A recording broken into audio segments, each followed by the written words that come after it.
Good morning, YouTube. We're really hard on Stellantis here, but it's all over the news. They just keep doing bad things and stupid things and making bad products. And we covered this about 6 months ago, the list of the slowest selling cars in the U.S. And the list has actually changed quite a bit for everybody except Stellantis. Ooh, that's rough. And now they make up the majority, I think.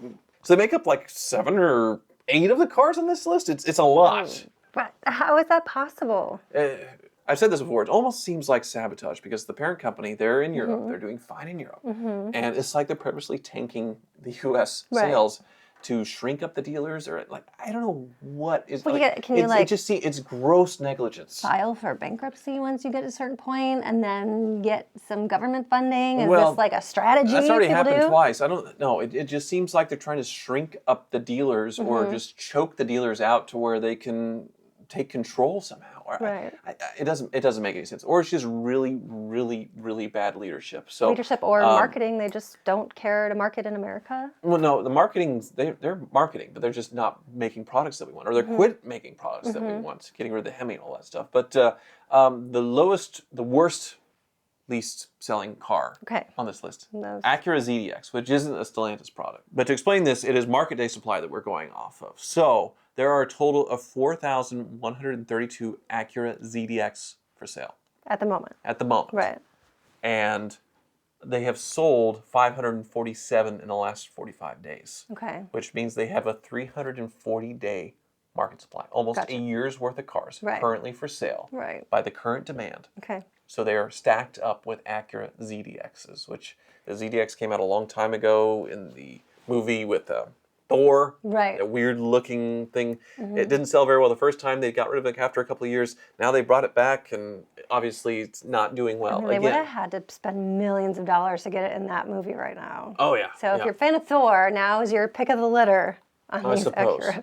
So number 9 is the Jeep Grand Wagoneer L, which when I was at the Chrysler Dodge Jeep dealership in my little video walking around looking at car lots, they're everywhere. Right. And they're very expensive. What does the L indicate? So the L is the long wheelbase. Right. So these are even more expensive. So they can have a sticker price of like $110,000 or more. That is with way options. too much for a Wagoneer. You can get a Suburban, and a Suburban's expensive for $70,000. Right. And a Grand Wagoneer doesn't seem as fancy. It doesn't look fancier. The interior is very nice, but obviously big quality issues on top of that. So currently for sale, $1,218.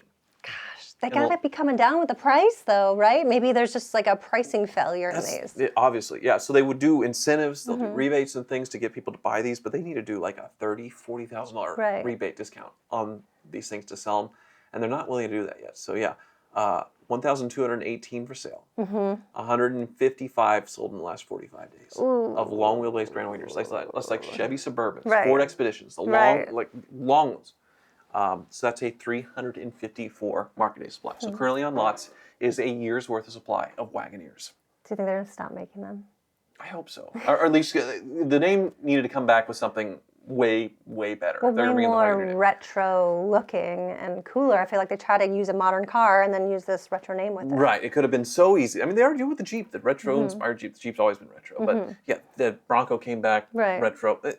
Land Cruiser now coming back as a retro look. They could have done so much better. But next on the list, not Stellantis product, a mini hardtop 4-door.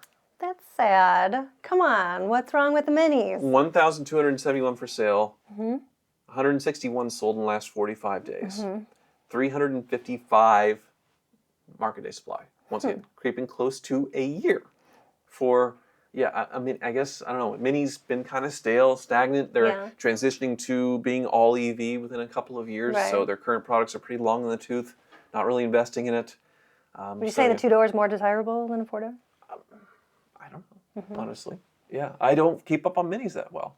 But now we're back to Stellantis products, and this one, I'm not sure if I'm going to pronounce it right, the Maserati Grecale. Ooh. Baby SUV Maserati. Right. Just came out very recently. Hot new baby SUVs. So more SUVs, the better, you'd think, but well, we haven't heard about it a lot. They haven't been putting any money into marketing and getting the name out there. I haven't seen any really influencers covering the car either. I'm curious what engine is powered. Oh my God, it's a 2-liter 4-cylinder turbo engines. This is like, because they're not using Ferrari-derived engines anymore. Right. Because Ferrari's quit doing that. That ended that partnership. So, that, yeah. That's So killing it. that was the big part of Maserati made, especially get this, great Ferrari kind of esque Right. exhaust notes. And so, yeah, you're not getting that with a 2-liter turbo. So, yeah, sales on that one pretty terrible. 879 for sale right now. They've sold 107 in the last 45 days, making it a 370 market day supply. So that is over a year officially. 365 days a year last time I checked, right? I kind of like Let's see, leap looking year. at this list because then these are the cars that you can really negotiate when you go to dealers with because you know that they're trying to get rid of them. You say that, but Stellantis, like, their hands are tied because they don't have. You walk in and say, "I want a Grand Wagoneer. I want a Grecale." Right. But you got 10 of them. They haven't sat for like. I'll buy one for 30 grand. These dealers aren't going to take a $30,000 Yeah. hit. They're just going to sit on the cars for eternity until they go out of business, they sell the dealership, or they go bankrupt. And most recently, a few dealers have just like, I give up. Right. They sold it to other entities because they're just throwing the towel and quitting. Right. Most of them aren't closing at this point because they know that there's still some value in the dealership. They just sell it to somebody else to make it their problem. Right. So yeah, you just can't. They're not going to take that hit. And there's some dealers that have cars on their lots for years, Right. as you're seeing here, the market day supply. So next is not Stellantis, Land Rover Discovery Sport. Those So are probably a cool. competitor to the Maserati Grecale, but it little teeny tiny thing, kind of bubbly looking, not the attractive Land Rover that you want. Right. I think they're still cool. I like Sport. the Discovery, but yeah, they do look more like the minivan version of a Land Rover. Right, the perhaps. Range Rover Sport, the Range Rover, the good ones. They had the Evoque. The Discovery is it's very diluted, and I think of that one, that's the most ugly, weird one, and in a weird price point. So yeah, 2,000 of those currently for sale. 2,051, 249 sold in the last 45 days. 371 day market supply. Yeah, pretty bad. So next up, Lincoln Aviator, Ford product. What? Does Matthew McConaughey? I know, all that marketing with the Aviator, yeah. But you're competing too hard with your, it's way more expensive than, say, Ford Explorer, Right. or, and all the same platforms. Yeah, all but that it's stuff. like a luxury brand, and that's what you're paying for. 8,153 of these for sale in the country right now. Wait, what? 8,000. Are you reading the right Yeah, column? yeah. So they've sold 935, which is a lot, but so that's a 392-day market day supply. So that means every Lincoln lot has a lot of these stacked up. Like, What's the deal? I mean, gas prices? I don't know. This is crazy. 8,000 of them. Big surplus. Navigator, I guess, does better. Yeah. I mean, if you're out there shopping, I'd want a big Navigator Right. personally. Yeah. I wouldn't want, I'd go for a big Expedition. Right. If I can't afford the Navigator, I'd get a big Expedition. I can afford. Just crazy because that number is so skyrocketed. There has to be something else going on with these specifically because that's insane. Let me guess. It's probably because it has a 2-liter 4-cylinder. Nope, it's an EcoBoost. It is just crazy, and I'm going to say that perhaps it's just completely overpriced because there's no reason for I'm that sure many that to be you're sitting. right. There's nothing else to it. But yeah, Lincoln Aviator, that's a very competitive market, sort of the mid-size SUV. And yeah, for that kind of money, you go buy a Mercedes, BMW X5, something like that. Yeah, Right. most people are doing a Range Rover. They're not doing a Lincoln Aviator. Right. So next on this, back to Maserati, back to Stellantis, the Levante, which is a very long-in-the-tooth vehicle. 602 currently for sale in the U.S. 66 have sold in the last 45 days.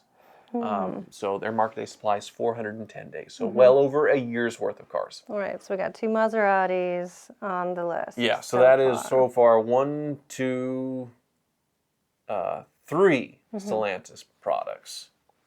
So maybe not as many Stellantis products as I want, but it still looks like it's going to be half. But next on the list, Mercedes EQB, which is electric car. I don't recall what they look like. Like a very small SUV. It's an SUV. Looks like going after a Tesla Model Y for $53,000. I didn't even know it existed. So Mercedes marketing is definitely screwing up on that one. But They have so many cars yeah, in their lineup. It's really hard to keep track. right. This is something I didn't know. So the highs, according to Car and Driver, well-appointed cabin, roomy for adults, quick acceleration. The lows, there are people It's too small to be useful, less cargo space than the gas-powered GLB, and a finicky infotainment interface. So there you go. I didn't even know it existed. But they have 3,546 for sale. 373 sold in the last 45 days, so they're selling some of them. 427 market day supply. I feel like that they just probably overbuilt for the electric market, thinking that they would sell more of them, and the market's just not there. I just peeked at the numbers for the number one on this. Yeah. We're not there yet. Right. One more away, but it's insane. Okay. Yeah, the Grand Wagoneer is number 2. Right, number 2,214 for sale. So this is not the long wheelbase. The L is number 9. So this is when are they going to 233 sold. They just have to stop. 428-day market day supply. So you're getting on a year and a half. And yeah, number 1, the Dodge Hornet. Which is a rebadged Alfa Romeo in a Dodge form. I looked at these just recently, like I was on the car last week, and they're, start in the mid-30s, go into the mid-40s. Do they look cool, or do they look kind of like plasticky, generic They're cars? a cheap car. In a world before all this crazy pricing, we would think that this is some $25,000 crossover, like the Dodge Caliber back in the day. Just one of those, like, I need a cheap car to get A to B. And that's what this sort of looks like, the 2020s version. Why would you do that when you're reusing that Hornet name and then placing it on a car like this? It is an enormous miss. And they just thought rebadging an Alfa Romeo and selling the U.S. under a Dodge would be enough. And then like they have the Jeep Compass thingies right next to it for the same price, and they still look kind of like Jeeps. But you haven't told them how many are for sale yet. Brace yourself. 14,596 of these are for sale currently. Soon, every single rental car is going to be one of these because they're just going to have to give them away. There are 1,500 sold in the last 45 days. So that is a 428-day market supply. Right. So they are building the heck out of these things. Nobody wants them. Right. The people showing up on lots that are credit challenged or whatever, like they'll hey, put you in a Hornet. Here you go. Yeah. But they have so many options now for credit challenged people where they can go get a new Nissan, of course, the big Ultimate Energy. All this. But if they're smart buyers, they're not going to go get a Hornet for the same money. They can go get a lower end crossover Toyota, a RAV4 or smaller, Honda HR-V, CR-V. They're not going to buy this. So it is a totally losing product. Dumb. But one thing that Jeep is doing, and this is big news right now, is they have stopped production. They've paused production on Wranglers, on Grand Cherokees, even though it's not on this list. They're just shutting down production, temporarily laying off workers for a couple of weeks and just taking a pause. Right. We'll quit ramming all these cars down your throat, dealers. Right. And just take a break building cars and try and figure this out. But they're not doing incentives yet. I was walking the lot last week, and you'd think there'd be big incentives, and I was looking up, trying to follow them with my phone. It was like $2,000 off a Hornet. Yeah. $4,000 off a Dodge Ram, and $5,000 off a Wagoneer. Christmas time, the deals better be had then, or else we're going to have a huge problem with these cars backing up on the lots. They're already backed up. They're already swamped, and it just doesn't seem like they're reacting or doing much about it. Ford, they're way oversupplying their dealers right now, but obviously not on this list. But I feel like F-150s are like stacked up to where it's nuts. The higher end F-150s, but the lower end ones still sell. So, yeah, tough.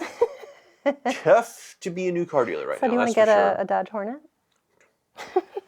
Never in a billion years. Thank you so much for watching. If we stole one, they wouldn't even notice because there's so many of them.